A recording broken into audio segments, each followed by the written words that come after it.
Welcome to the Viking Age podcast. It's the official podcast of thevikingage.com. My name is Chris Schad.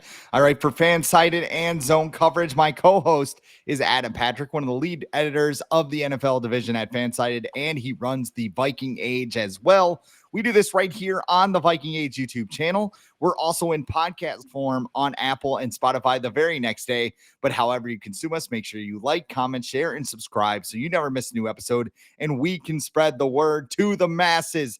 On today's show, we're going to break down the season opening matchup against the Chicago Bears on Monday night. We're also going to look ahead to the upcoming season and probably make some bold predictions that we're going to regret. So, Adam, I'm in Minnesota. I am super excited for this. So let's get to it, huh?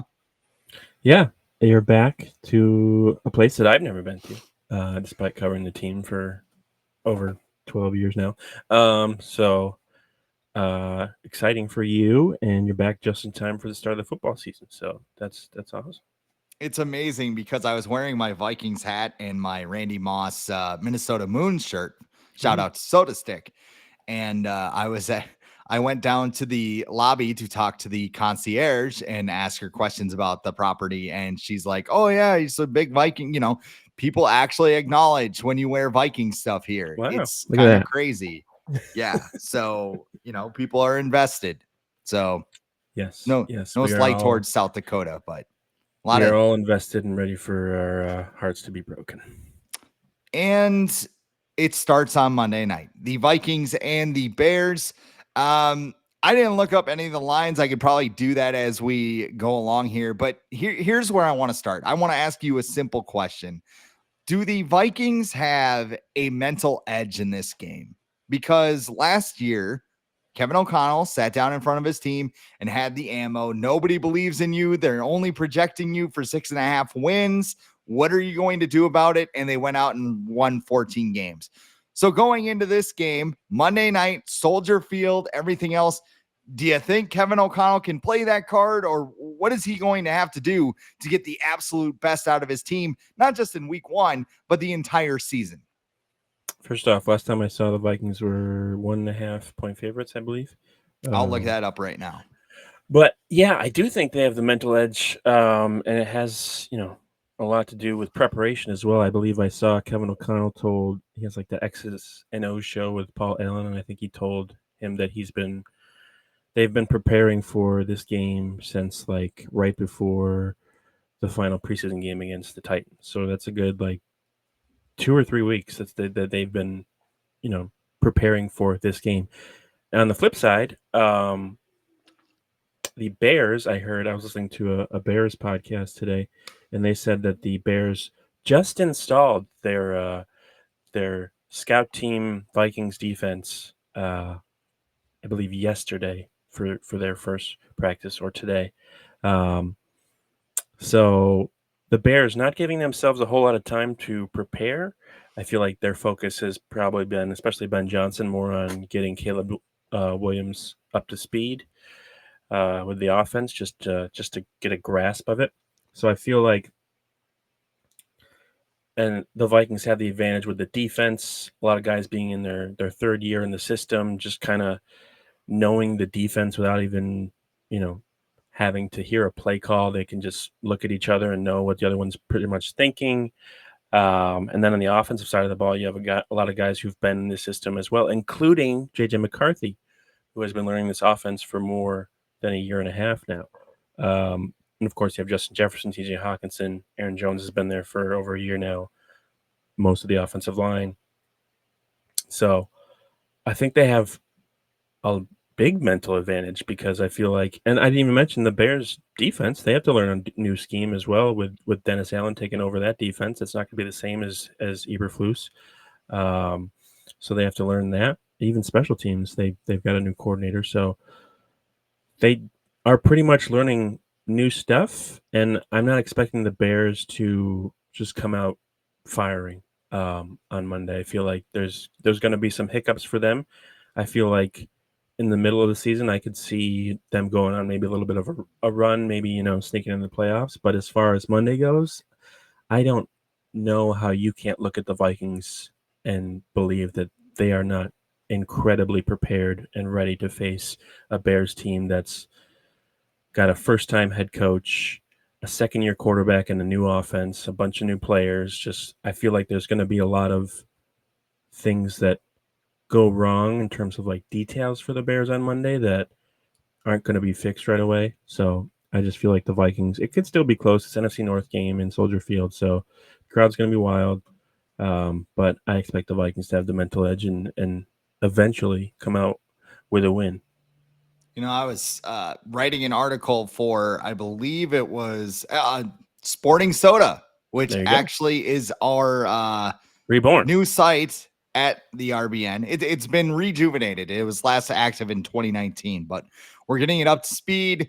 We're getting Vikings articles up there, may do some Timberwolves soon. So that's our quick plug for that for now. But I was writing an article about Monday's game and Ben Johnson's quote where he was talking. He's like, we don't really know what we're going to run. We're going to see how practice goes the next 3 days. Like when I was in high school, we threw the ball 5 times in a game.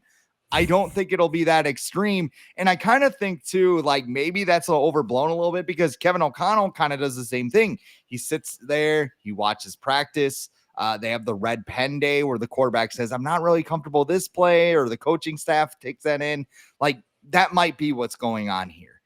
As far as the mental edge goes, the whole team, you can't use the whole nobody believes us thing anymore because they have a whole bunch of national TV games. Like they are expected to be a contender with all of the moves that they made this offseason. But he can use it with one player, and that is JJ McCarthy. Because I would say that a lot of people have caught on what the Vikings think of JJ McCarthy, but a lot of national people haven't. We've seen Chase Daniel and Diana Rossini go off the top rope repeatedly. Chase on him. Is a big fan now. What are you talking about? Yeah. That was the beeping sounds I heard in his latest video. Colin Cowherd has gone off the top rope on JJ McCarthy, and the latest was Michael Wilbon of ESPN fame, one of the greatest talking heads ever, by the way. And long-time Washington Post writer. Yeah, pardon the interruption. Groundbreaking show, and unfortunately spawned First Take and Get Up and all those other shows. But that's the way it goes sometimes. He was on radio in Chicago, and he had some words about JJ McCarthy and really the game on Monday. He said, I expect them, being the Bears, to beat the hell out of the Vikings, and I expect them to make a rookie quarterback look like a rookie quarterback. That's what I expect. Dennis Allen was brought in to a lot of praise, justifiably so, as a coordinator. So beat the hell out of this kid who wasn't even that good at Michigan. Talk about the most overstated thing is my colleagues I hear praising this rookie quarterback out of Michigan. He didn't do anything at Michigan that I found impressive.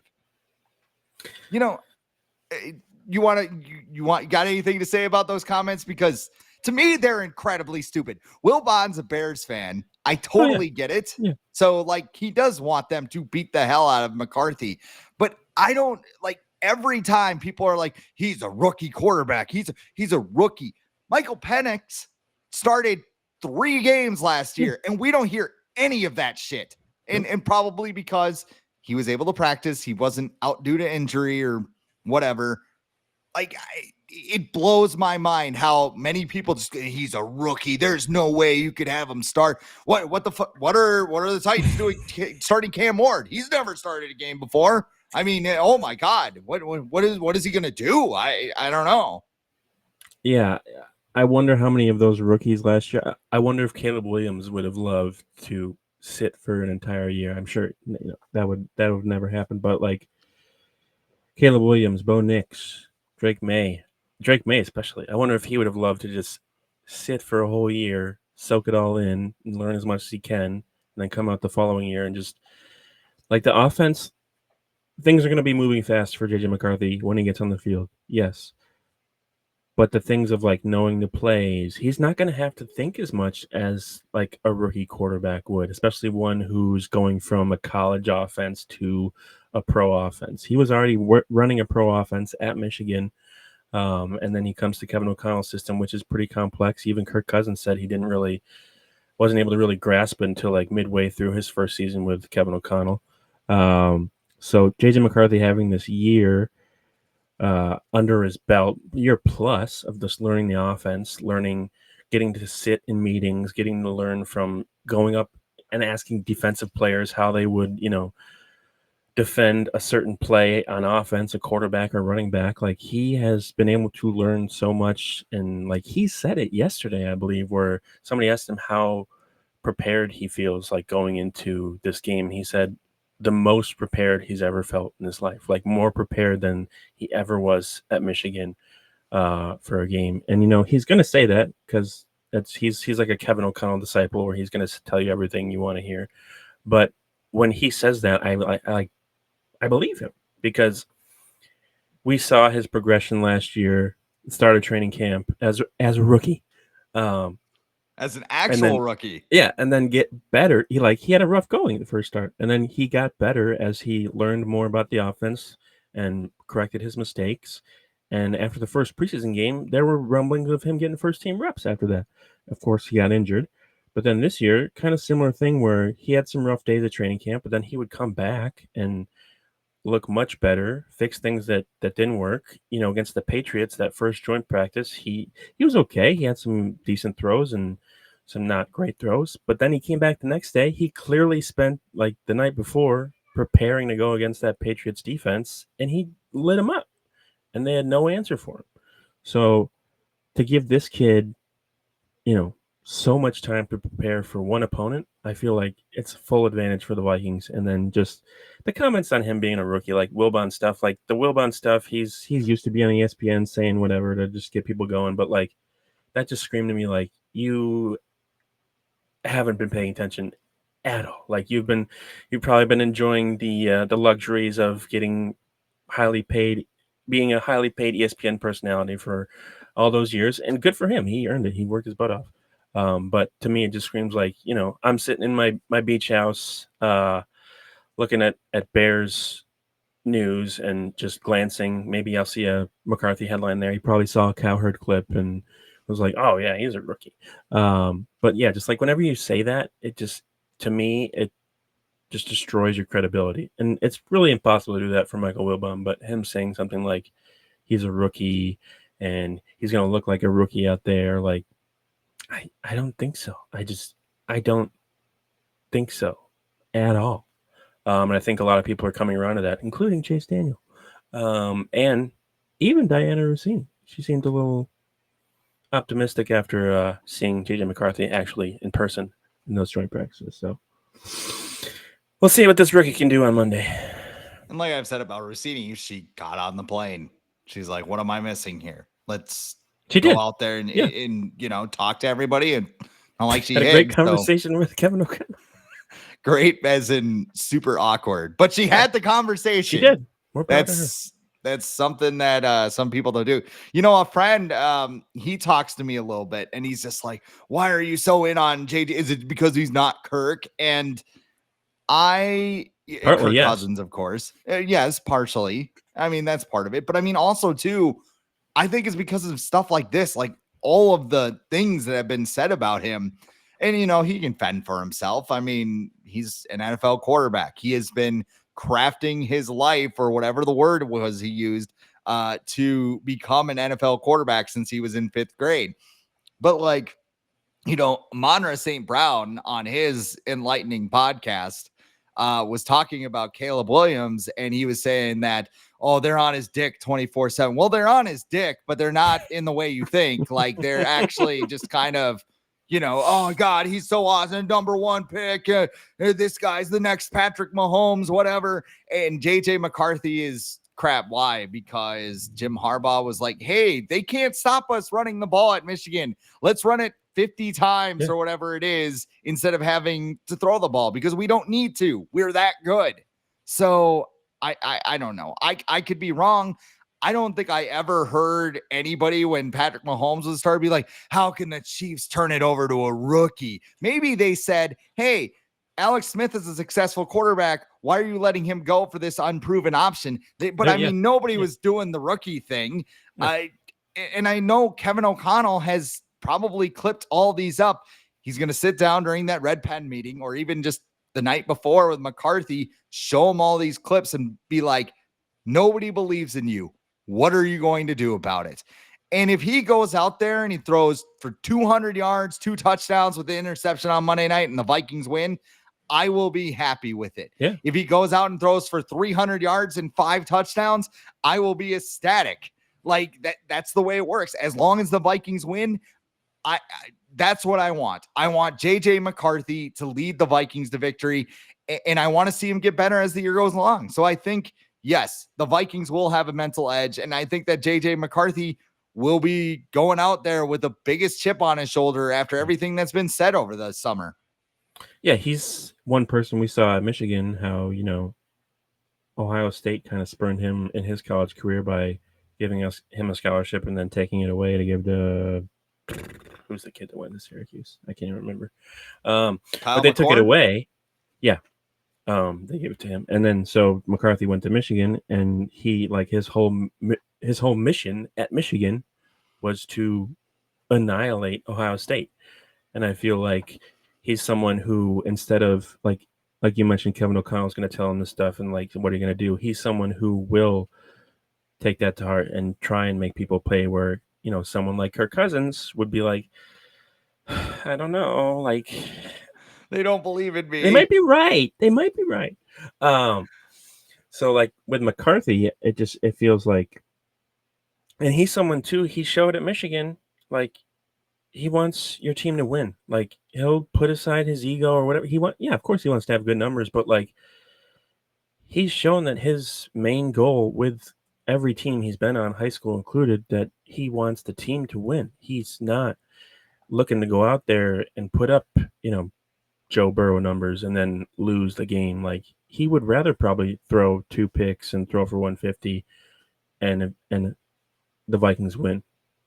I don't think that he's going to do that, but like, that's the thing where like, he's not concerned about getting his, he's more concerned about what can he do to help the Vikings win. And if that means handing the ball off 40 times on Monday or in the future, then he'll do it. If that means, he's got to throw the ball 40 times, he'll do it. So like, I feel like he's going to be up for whatever. And once again, I just think he's going to prove a lot of people wrong. I don't think people are. It's weird because like, he's got Kevin O'Connell. Like, Kevin O'Connell just turned Sam Darnold's career around, like transformed it. Sam Darnold was done. If he had a bad season with the Vikings, I don't know if he would be in the NFL. Kevin O'Connell took Sam Darnold, took whatever everyone else did wrong, built up his confidence, the little that he had. Like, if you watch the first press conference that Sam Darnold ever had with the Vikings, he's like, hey, I'm Sam Darnold. Happy to be here. And it was hilarious because he's like sitting next to Aaron Jones, who's like oozing charisma. Yeah. And he's like, can't wait to do the Skull Champ. So excited. And then the end of the year, he's like pumped up. He's like getting tossed around the locker room with teammates. Like, I just don't understand why people don't talk about Kevin O'Connell whenever they talk about a quarterback for the Vikings. Like, it doesn't even matter if it's McCarthy. Like, Kevin O'Connell has proven over and over again that, especially with the Vikings, he can work with just about anyone at quarterback. Josh Dobbs had his moments. Nick Mullins had his moments.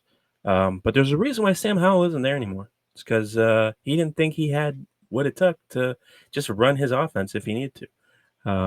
So I just feel like people are, and Kevin O'Connell was coach of the year. So like, it's just baffling to me. I mean, how like he never gets mentioned with JJ McCarthy, where like when people talk about Brock Purdy, they're like, oh, it's because of Kyle Shanahan and his offense. Like, well, fine, then say it's Kevin O'Connell. Like, why can't they have success with Kevin O'Connell? I don't know. I'm ready for Monday. I'm ready. He doesn't have a flat brim hat. That's the problem.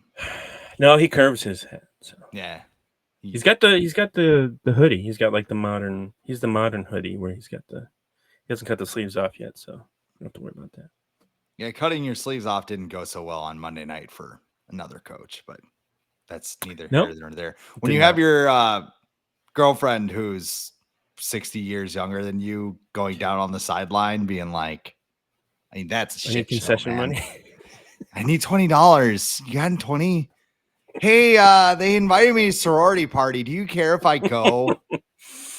Oh, geez. Yeah, that's all right. How about the Vikings injury report? Now, we do record this on Thursdays, so things may have changed if you're listening to this a little bit later. But um, here are the keys. Andrew Van Ginkel, who missed a lot of the summer, he's got a neck injury, but he practiced in full on Thursday. Jalen Naylor with a hand injury also practiced in full. On the flip side, Christian Darrisaw, he did not practice with a knee injury. And then Harrison Smith has an illness, did not practice there. I don't want to speculate on Smith. So hopefully, I just hope he's okay. Like, whatever it is, like, I hope it's not, a serious thing. But Jason Harmon, when he was on last week, he kind of speculated it might be like a personal operation, like a appendix or like vasectomy or something that they can classify as illness, and that he might need a little extra time to recover. But yeah, if it's something serious, I feel like he wouldn't even be on the injury report or even on the active roster. So hopefully it's just not serious, because everyone loves Harrison Smith. Nobody wants anything to happen to him. Exactly. So I mean, all the best to Harrison Smith. Hopefully he's back on the field soon. Christian Darrisaw is the one that's kind of got me a little, I don't want to say nervous, because I don't think he plays Monday night. You don't? I lean no, but it would be awfully nice to have him out there, because I think you can beat the Bears without Christian Darrisaw this week. And he also said some Mike McDaniel stuff about, well, I'm just focused on today. And I don't think he said, we could all die tomorrow and then rip his vape and go. He might have all the yards. He might have none of the yards. He might have all the, I don't know, man. Like, I don't give a fuck anymore. I just throw a fucking running back out there, and he goes and gets some of the yards or all the yards. I don't fucking care, man. He's really kind of actually said that in a press conference once, where he was like, I don't really give a shit. About anything. I was talking to you off air the other day, and I'm like, man, if I were a Dolphins fan, I'd be so sick of this shit. And you're like, our Dolphins editor fucking hates him. Yeah, he does. Like, it's just like, if you win, it's great, and your coach is so funny and whatever. And then the second you start losing, like, okay, funny, man, how about you win some football games? Let's tighten up a little bit here. I think the Dolphins are actually gonna be pretty good this year. Obviously, you think the Dolphins are gonna be good? I think they're gonna be shit. Like make the playoffs. Like 8-9 wild card team or what? Yeah, they got destroyed by Detroit. I mean, I laugh. It's the greatest practice ever, but like the vibes are just bad. But maybe that was their wake up call. I don't know. Yeah, but if you play a team where you can just run by them every time, I feel like you'll be okay. True. But like their defense, I feel like it's gonna be a lot better with their pass rush, because they didn't have Bradley Chubb or Jalen Phillips last year, pretty much. And both those guys are back with Chop Robinson. So how are you feeling about Christian Darrisaw? You think he'll play? Yeah, I do. I think. Would you play him? Yeah, it's football. Go out there. I feel like the Vikings wouldn't put him out there. See, here's why I think he'll play. He wasn't on the pup for training camp. He's not on the pup for the season. He was practicing in training camp. He practiced yesterday, which was Wednesday. He didn't practice today, which I'm assuming is just a rest schedule to avoid any overworking. Which seems to me that they would indicate that if they're already concerned about saving up like his stamina or whatever, I feel like that would be more for him to play on Monday. And life would probably be a lot easier for JJ McCarthy if he has a starting left tackle out there.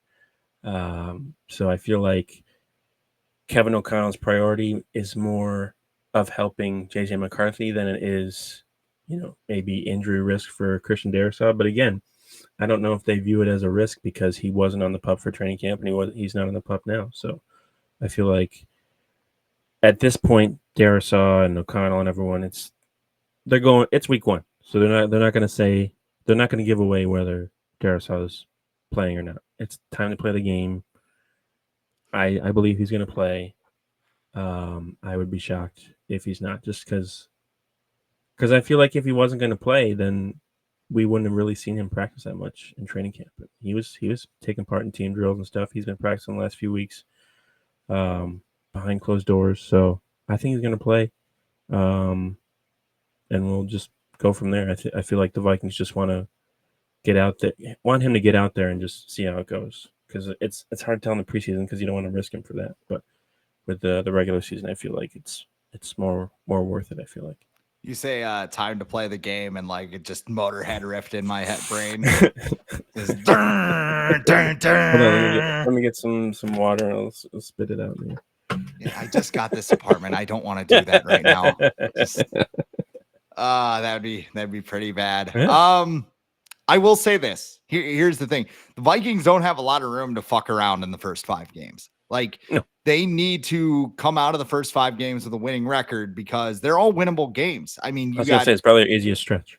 Yes, you got Chicago on the road, a little bit tough, and we don't really know what Ben Johnson is, so we'll see what happens there. You get Atlanta at home. That's a winnable game. It's also going to be a night game, so everybody's, including me, is going to be all lubed up and ready to go by the time kickoff hits. Oh, really? I'm never shy about my off the mic activities on this podcast. You're a single man with no kids. What else are you supposed to do? Exactly. 4 letters, 1 word. Yeah. So skull, obviously. And then you get you get the Bengals at home, a little tough, but still it's a home game, so you can win that. I think that's a sneaky tough game. Yeah, and then you go over to Europe, you get the Steelers, tough defense, but I think you're just better. And then you get the Browns, who are probably going to be a dumpster fire, and everybody's going to get fired over there. So I mean, you got to go 3-2 because that stretch out of the bye where you're hosting Philadelphia, you're going on the road on a short week to the Chargers, you're going to face Detroit on the road, then you come back and face the Ravens. Like, if you're not 3-2, at least after those first 5 games, life's going to get pretty hard after the bye, and you might have to bust your ass just to make the playoffs in the last half. So in that regard, I think that would be a reason you'd want Darrisaw to play. It's easier for JJ McCarthy. It gives him a little bit of confidence, and it just puts him into the deep end. So I said no. I guess I didn't realize he practiced on Wednesday. That's my brain is still. I mean, I moved states, and you're all over the place, division wise, sport wise, moving wise. So. Yeah, it's going on right now. It also sounds like the Cowboys-Eagles game is getting a little frisky. I have 2 texts that I just received while we're recording this.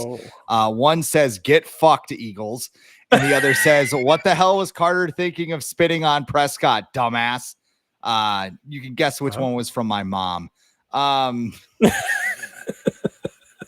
For the Bears, TJ Edwards didn't practice for Chicago, which could open things up for TJ Hawkinson and Aaron Jones in the passing game. Hey, prediction. What do you got for a prediction? I know it's Thursday night. Have you thought about it at all?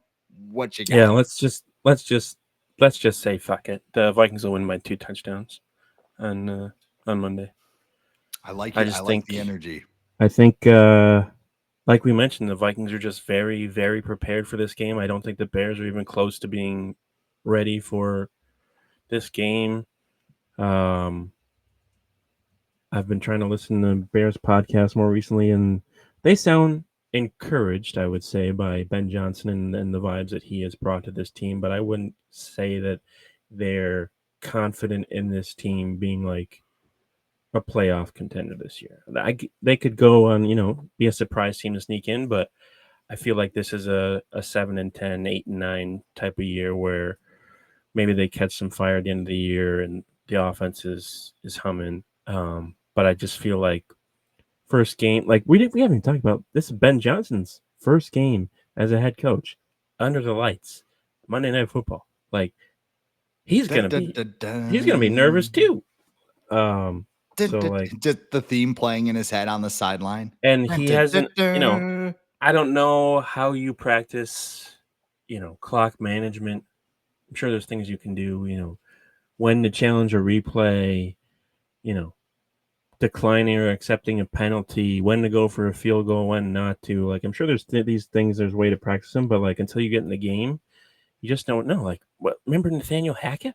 Like his brain exploded by the first game. The clock's running down. What do I do? Yeah. Go out there and hit this 59-yard field goal. Or Eberflus last year in Thanksgiving when everyone's like, call timeout, and he's just like, he's like doing the like Larry David. Yeah, like so like everyone's talking about McCarthy, like this being his debut. Like this Ben Johnson's head coaching debut. If this goes bad, people are gonna talk about it for a long time. So like the pressure is on for Ben Johnson. I feel like more probably than almost anybody on that field on Monday. Because he's being touted as like this boy wonder, next great McVay, Shanahan play caller. Things are a lot different when you're doing way more than just calling plays. So I'm very curious to see what happens on Monday. But again, Vikings win by 2 touchdowns. And you've said it too. He's got like the Josh McDaniels vibe, where it's kind of like I'm the greatest thing ever. I've cooled a little bit on that because I feel like he has too. Where like it felt like, was it mini camp or the beginning of training camp? It kind of felt like he was kind of trying to lay the hammer down and just cutting guys here and there. Where like I feel like the last couple of weeks has kind of calmed down a little bit. And he's just let Dan Campbell injure one player per practice over there in Detroit. The practice doesn't end until somebody leaves in a stretcher. That's the rule in Detroit. You know, like I mentioned my mom once, I'll mention her again. I asked her while we were they were helping me move in on Monday. I don't even know what day it was now. Tuesday. Labor Day. Yeah, whenever it was. But I said, what do you think the score is going to be? And she said 24-21. And I think I'm going to go with that because I think it could be a blowout in the Vikings direction. I think it could be a blowout in the Bears direction. I think both teams are going to be jacked up. I like the idea of facing Ben Johnson first game. I also hate it because this is probably the most optimistic the Bears are going to be all season. So, I think 24-21 is a good score. And I also think it will be determined on the leg of our OTC 2, I guess. If maybe it's like a depth chart thing. I don't know. But Will Reichard, my tribal chief. What if he misses? Does he get the Shula Fala instead? He should just kick it with the Shula Fala. Just he's got Roman Reigns' closet around his neck. Just wear all right, I got this. Yes. Exactly. Did you see that JJ McCarthy's first ever game that he went to was at Soldier Field in 2007? I did. Against the Vikings. And it was Adrian Peterson going nuts. Yeah. And the Vikings won. So like, you know, what a storybook, you know. What an opportunity. What a fairy tale feel this has of just going back to where it all began. Well, you know. Yes. Oh, go ahead. Well, go ahead. If you're no, I was going to segue because if you're confident in JJ McCarthy, you can put your money where your mouth is over at Underdog. Football is back, and Underdog is the best place to make picks and win money all season long.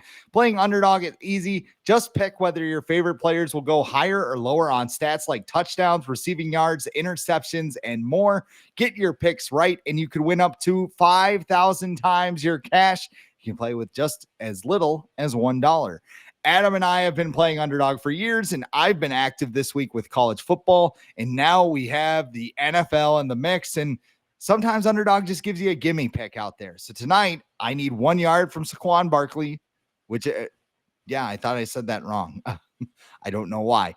But Saquon Barkley, I need just 1 yard from him, and I need 34.5 yards from Javonte Williams. If they both go higher, I get 3.3 times my money, just like that.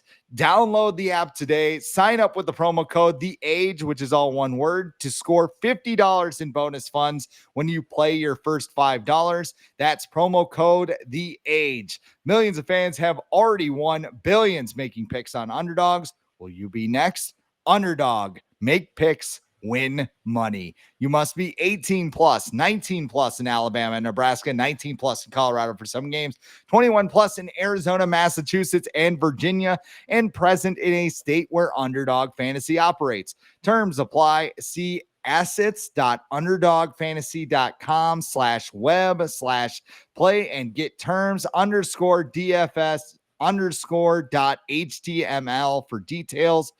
Offer not valid in Maryland, Michigan, Ohio, and Pennsylvania. If you are concerned with your play, call 1-800-GAMBLER or visit www.ncpgambling.org. And in New York, call the 24/7 Hope line at 1-877-HOPE-NY or text HOPE-NY 467-369. That wasn't a bad underdog read. I don't think that was pretty good for the first one of the year. I got some updates for you. What's going on? Cowboys are winning 7-7 now in the first quarter. Jalen Carter was ejected before the game even really started for spitting on Dak Prescott. Seems like a bold move. Yeah. So off to a great start, Eagles. I'm sure Nick Sirianni will love that. I mean, they're a powder keg. He's like, yeah, unhinged. Let's go. That's what we did last year. Yeah, I mean, you get so many Georgia players, only so much you can get out of them, I guess. Before they, I mean, better than jumping in a car, I guess. But that's beside the point. Hey, Lewis, right. But Lewis, not even Lewis Seen could crack it there. That is true. That is true. Predictions, 2025 predictions. That's how we're going to close the show. Let's just start here, Adam. What is your boldest Vikings prediction heading into 2025? It could be a player, it could be a team. What do you want to make your prediction? Because everybody's getting froggy. Jamie Erdahl on Good Morning Football was like, Vikings are winning the Super Bowl. I love it. I'm probably not going to go that far. What do you got? Yeah, I saw Jamie's prediction. And I agree with her. I think the Vikings are going. I think they're going to win the Super Bowl. I don't think they're going to play the Broncos, though. I think it's going to be a battle of the 0-4 Super Bowl teams, the Bills and the Vikings, Santa Clara, California. If this happens, I will have to make my way up there. And the Vikings they're going to win. I just feel really good about this team. I feel like injuries are the only thing that can really get in the way of them not ending up on top this year. I just feel really good. That is going right to. I mean, you said it before. You said they would win the NFC. So now you're all in. Now you're like, and Thor. Let's just dial it up one more. Thor had his bold prediction of the Vikings making the Super Bowl. He didn't say that they would win or lose, but I want to take it one step further and say that they're going to win. And I feel like people who've watched us before or read our writing know that we keep it pretty honest, and we're not just like being homers here. I wouldn't pick the Vikings to win the Super Bowl if I didn't think they could do it. I just think with the combination of Kevin O'Connell's offense plus Brian Ford's defense, I think they have everything necessary to go all the way. Finish the story. Yeah, that's pretty much it. Here's the. See, I have Super Bowl prediction at the end, and I didn't want to I don't want to say it. The Vikings could very well win the NFC. That's not my bold prediction. I'll get into that in a second. But what teams in the NFC are that team is so much better than the Vikings? Like the Eagles, you could maybe talk me into. Yeah, the defending champs. Yeah, nobody else in the NFC East. Nobody in the NFC South.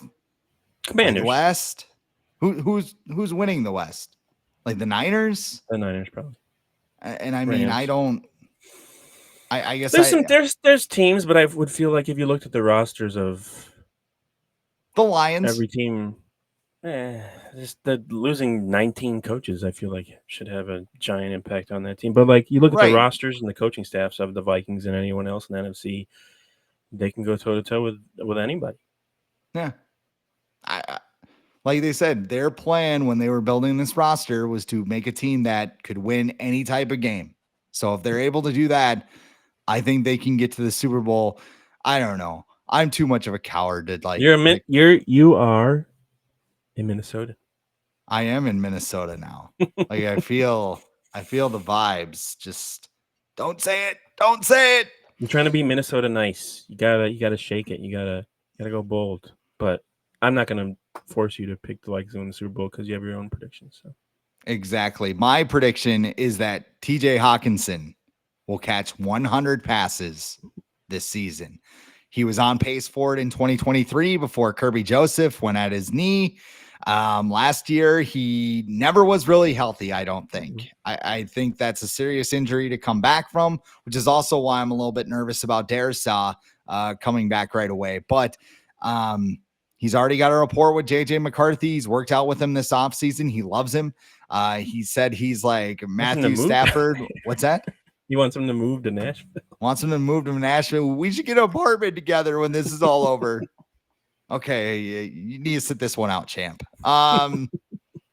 No, I think that he's going to have a big year. I think he's sitting on a big year, and I think he's going to be the main beneficiary of a young quarterback looking for a reliable target. And what this offense does is they love to get the ball in TJ Hawkinson's hands and create some yak. So I think that he's going to catch 100 passes this year, and I think that he's going to have a career season. I think his touchdown total is only like 3.5. I like smash the over on that one. If For you the can bet season? in your state for the season, yeah, it's 3.5. That's what Thor said. It's like, oh god, that's a lot. And I think over. I don't think he scored a touchdown last year. So He had one in the playoff game. Had one in the playoff game. Okay. Well, I don't remember the one in the playoff game because they got smoked and then I got drunk. Yeah. That's it. The MIB people showed up at my door and just went, "Can you just look into this, please?" I don't know. That might be an old reference. Well, it's crazy to think about that game too because it was in Arizona. It's just really random, just obviously surreal. Fans, what's your boldest NFL prediction in 2025? My boldest NFL prediction. I actually went through last night and like predicted every single game. Because there's a site where there's a lot of sites where you can do that actually. But is it bold to say that the Lions aren't going to make the playoffs? I feel like Devin Hester said it. All right, here. Okay, here. I'll do a parlay of bold. Oh yes, okay. The Packers aren't going to make the playoffs. We've said this in the past. And now with Micah Parsons being on the Packers, everyone just assumes like, oh, they're the number one contender in the NFC now. They're automatic. But Micah Parsons doesn't fix anything they do on offense. So, like they've got like 9 receivers hurt. Jordan Love is always nursing some sort of injury. Packers. Right before the season, you said this when what? June? Yeah. July? Yeah. I still don't think the Packers are going to make the playoffs. They're not going to make the playoffs. And am I going to say Matt LaFleur will get fired? No, I won't go that far. I'll just say they won't. Okay, so I wanted to get to this. I wanted to get to this. You were teeing me up, weren't you? You're just like, here's your breakfast ball. Go ahead and go. Because I was going to apologize to Packers fans for saying that they would finish in last place. So now I think they'll finish third. You listed everything that I probably would have said, like Micah Parsons doesn't help Jordan Love's thumb, who, by the way, he just started handing off with his left thumb in practice today. There are 3 days until they play the Lions, who also want to take the ball away. So, I mean, if you got a bad thumb, even if it is on your throwing hand, that's not great. But I mean, Micah Parsons, elite pass rusher. He's a problem. I don't like the fact the Vikings have to deal with him for the next decade or however long he plays. But to act like they just got Reggie White to pair with Brett Favre again is total Packer bullshit. You still don't have any receivers that can catch the football. They're all screaming at each other at their wide receiver run and really their wide receiver fours. Their offensive line, pretty good. I'll give them that. Their defense is going to be a lot better, but their defense was good last year. They were sixth last year, and they still couldn't beat a playoff team. I think they had one win against a playoff team. And then they also they almost had an 0 for 6. They were a blocked field goal away from going 0 for 6 in the NFC North last year. Mm-hmm. So I don't know. I mean, does Micah Parsons help? Sure. But I mean, Packer fans have been telling us, hey, we got the youngest team in the NFL. We got this core or whatever. You can't pay them now. You're paying a quarterback elite money. You're paying Parsons elite money, $47 million or whatever it is. I mean, and I don't know if you really want to, but I mean, it just seems like there was a report by the Athletics, Matthew Schneidman, and I shouldn't call it a report because it was an interview on the Pat McAfee show, but he mentioned that Brian Gutekunst and Matt LaFleur might be on the hot seat if they don't make the playoffs because they have a new president. Mark Murphy retired, and now Ed Policy is there. And 24 hours after he said that, Micah Parsons was a Packer. Coincidence? They drafted their first wide receiver since 2002 in the first round. Yeah, and everyone's assuming he's going to be like Randy Justin Moss Jefferson 2.0. Yeah. Like he was picked in the 20s and why was he picked in the 20s if he's like this immediate impact receiver? Wouldn't he been picked in the top 10? I guess Justin Jefferson was picked 22 as well, but other than that, Randy Moss is 21. Yeah. But Justin Jefferson also scored 4 touchdowns in a college football playoff game. There were signs. Yeah. Justin Jefferson, he also wasn't ready to overtake BC Johnson in the first 2 weeks of the season. 2020. You earn your time, you rookie. That's an actual rookie. That, BC Johnson, where is he now? That would be a good where are they now thing. Yeah. I just, it's a desperate move. They've created their own Kirk. This is like Rick Spielman signing Kirk Cousins because he couldn't find a quarterback. Like their edge rushers, like Lucas Van Ness, like Rashawn Gary, very good. But do they even need another pass rusher? I felt like they were fine. I mean, they're okay. They wanted more consistency out of it, but I mean, they were top 10 in sacks. Wouldn't have trading for Tyreek Hill been a much better option for them than or DK Metcalf? Yeah, than Micah Parsons. Like it doesn't make any sense. Big shiny toy. Get the big shiny toy. Old man Jerry wants to trade him away. Pounce on it quick. Is Jerry Jones going to look like a genius after all this? Here's the thing. I don't want to give him too much credit because I do think he's insane. Yeah. But you have Dak Prescott under a big contract, which maybe you should have let him walk in hindsight, but you can't do anything about that now. You have CeeDee Lamb under a massive contract. If you paid Micah Parsons $47 million, what he wanted, like you have no money and you basically have to play whack-a-mole in the draft. You trade Parsons. I know it's not an ideal move. Like I would have kept Parsons and Lamb and let Prescott walk and try my luck finding a quarterback. Just do the rookie window thing. But I mean, you have all of that going on. Like they have 2 more first round picks to build around what they have. Like, I don't know. That's the other thing. Like the Packers, if they have to let these guys go, they have 2 first round picks. They're down 2 first round picks now. So like, I don't know. It's maybe it helps them. I don't know. Yeah, because I think at first everyone was like, "Oh man, Packers fleeced them." Then you like take a step back and you hear the stuff about even just Micah's back injury, and then the Cowboys just paid a bunch of people too, like Deron Bland and some other people.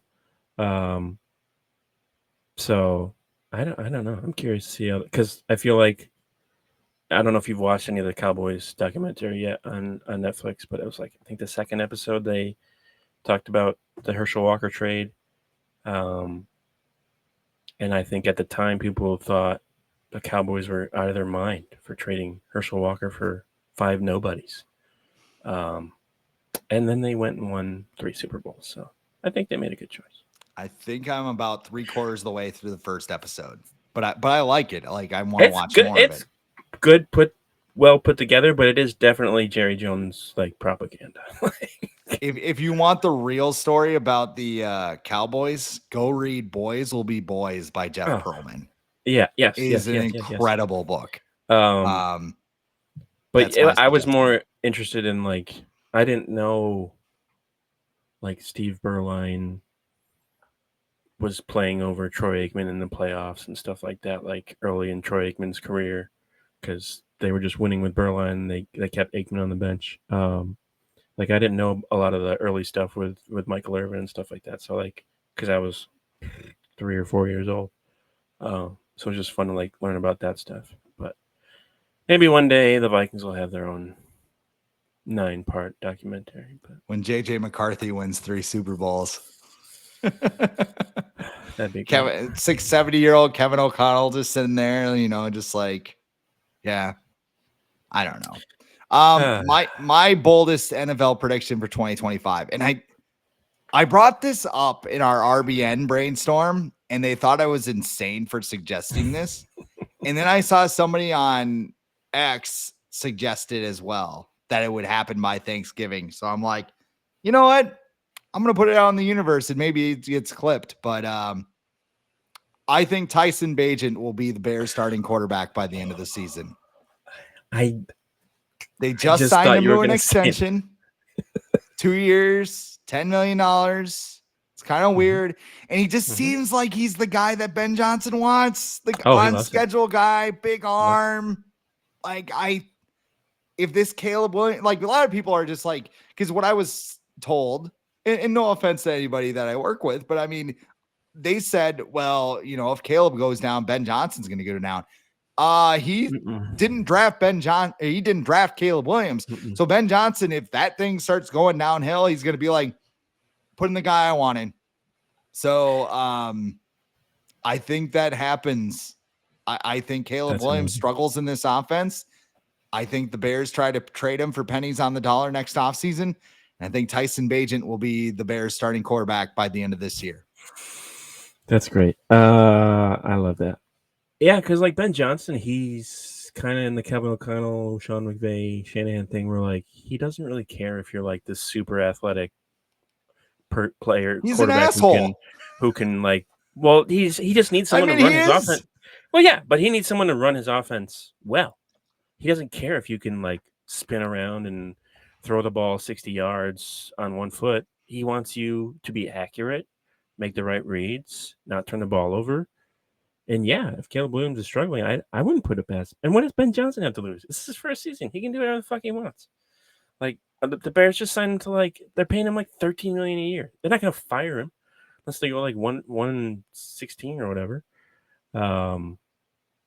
That's funny though. No, I could see that happening. Like if Caleb Williams is struggling, yeah, that'd be so much fun. And I think the person you saw it too from was his name's Carm. He used to work for FanSided actually, and he's like he works for CHGO now. He's a big like Tyson Bagent guy. Like he loves him. And he thinks he might think he's better than Caleb Williams. I don't know. I don't want to put that in his mouth, but yeah, that would Packers miss the playoffs and Caleb Williams gets benched. And let's just say the Lions miss the playoffs and the Vikings win the Super Bowl. Oh my God. The planets are aligning. The planets of the Grimlock system. It's getting hot in here. It is hot predictions, hot takes. Final question for you. Yeah. What is the order of finish in the NFC North this season? I've got Vikings, Packers. Like I don't have the Packers being terrible. Like I have them being 9-8 and missing the playoffs. But so I think they're an 8-9 team. Yeah. So ball bounces this way or that way. I have Vikings at 13-4, Packers 9-8, Bears 6-10, and Lions at 5-12.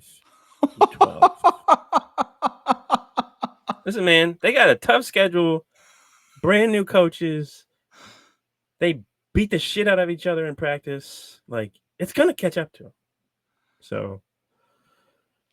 I mean, I think the Lions win 8 games. Like that's their floor. Like I think they'll like look good and then they'll beat the shit out of each other and then all of a sudden who's their backup quarterback? They traded him. Kyle Allen. Yeah, they traded Hendon Hooker, Minnesota Vikings So they're first round draft fodder. they're one Jared Goff injury away from playing Kyle Allen. Yeah. And they lost like what? Half of their starting offensive line? Their center. Frank Huge. Ragnow's gone. Zeitler's gone. Yeah. Somebody else. I mean, there's a lot of weird vibes. I'll put it that way. And like Amon-Ra, he had like secret surgery in the offseason. Jameis Williams is just, I don't know anything to think about him. Jahmyr Gibbs is like, he's awesome. I like watching him play. I like him too. Even when he was destroying the Vikings. I like David Montgomery too. Yeah, I like weird reason. Like, I don't really hate their backfield. But yeah, I just feel like I think the defense is going to be terrible. I think the offense is going to, they'll put up points, but I just feel like I don't know if they'll only win 5 games, but I don't think the Lions will make the playoffs. There's too much going against them. The vibes are bad. The coach, like losing coordinators like that. It's not even just like losing to you lose your offensive coordinator and defensive coordinator, whatever. The Eagles did that a couple years ago and they went to the Super Bowl.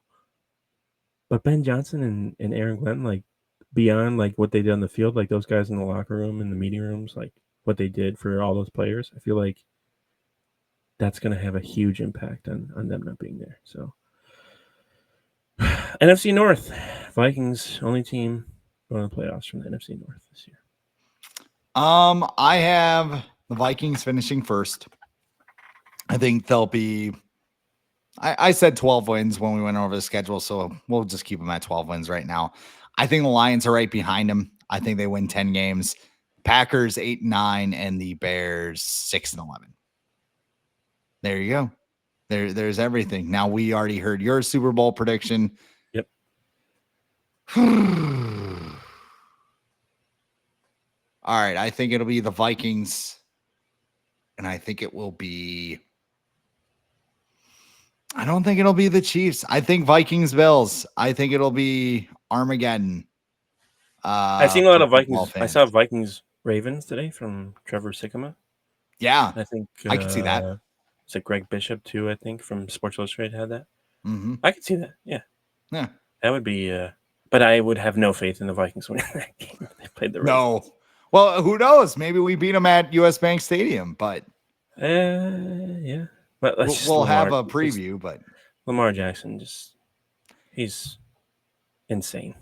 The game against the Ravens will determine our season, because if we lose, we fire our coach. I think there's some insane stat, like if we lose the Ravens in that year, the coach gets fired. What? But if we beat the Ravens, we go to the NFC Championship game. Like, I think it's like dating back. Like, I think it's like an actual thing that, yeah, if we lose to the Ravens, the coach gets fired. And if we beat them, we go to the NFC Championship. Okay. I don't think Kevin O'Connell's getting fired. So. No, neither do I. That would be shocking circumstances. You went 12-5, but you lost to the Ravens. Wolf's going full Jerry Jones there. 2017, I think that was the game where Mike Wallace got knocked out in the middle of the field by Anderson Dejo. 2009 was like 38-35 Vikings. Like Tucker missed a field goal at the end, or maybe it wasn't Tucker. Whoever the Ravens kicker was at the time. And then 98, I think, was in Baltimore when they were still like a shitty expansion team. Yeah, they were an expansion, but they were like 3 years in. Yeah, they were still the Browns at that point, basically. And I think that game was like 38-31. It was weird. You never know. You never know what you see. That's interesting. I might have to write about that. What's going on at the Viking Age? Lots of stuff. We got lots of writers on staff now, cranking out articles. We wrote almost 200 articles last month. Yeah, we're doing a lot over there, and we're just trying to. I would say for this season, we're not going to do the typical approach of like injury report, how to watch, announcers, all that stuff. We're going to give you a different perspective. Like, we're going to approach each week on its own with its own separate storylines. Each week will be unique, and we'll just play off of what happened in the game before and the opponent they're facing and go off from there, because I feel like sometimes content or just things in general can get a little stale during the season when you're doing the same things over and over and over again. So we're going to try and keep it fresh every week, and hopefully people enjoy. So, of course, check out thevikingage.com. Of course, I have my work over at Zone Coverage, along with the Twins and the Wild. Twins stuff's going to start winding down here because they only had like 10,000 people, a robust crowd at Target Field. That happened? Yeah. But hey, we might get the number 1 overall pick so we can trade him when he gets it. Is that something expensive. In baseball? Is that like a good thing? I think there's only like 1 or 2 number 1 overall picks who haven't made the majors. So Royce Lewis is a former number 1 pick, and like we're probably going to trade him for pennies on the dollars because he won't listen to us. Is Mike Trout a number 1 pick? No, he was like 20th or something. Like baseball is more of a crapshoot, but yeah, I was gonna say like who's that baseball number 1 pick? Whoever like turned out to be, was Griffey one? No, I don't think he was. Yeah, Griffey was a number 1 overall pick. He was? Okay. Yeah. Mm-hmm. Alex Rodriguez 2, I believe. But yeah, outside of that, check out the FanSided RBN network to keep up with everything that's going on in the NFC North. We have the Packers over at Dairyland Express. We have the Bears over at DeWindy City. We have the Lions over at Detroit Jock City. And new to the RBN, as I mentioned, Sporting Soda. Right now, we're doing just Viking stuff over there, but we might be expanding with some other teams, maybe the Wolves, once that season gets going. Yeah, so coming up, we'll wait on that and see if it happens. But go ahead, check out Sporting Soda. That's SOTA.com for all of your fix there. And of course, check out thevikingage.com and get ready for the season, because this is the Viking Age podcast. It's the official podcast of thevikingage.com. I am Chris Schad at the real Chris Schad, or Chris Schad, excuse me. He is Adam Patrick at Adam Patrick NFL. We do this every week right here on the Viking Age YouTube channel, and we're in podcast form on Apple and Spotify the very next day. But however you consume us, make sure you like, comment, share, and subscribe so you never miss a new episode and we can spread the word to the masses. For Adam Patrick, I am Chris Schad. 4 letters, 1 word, Skull.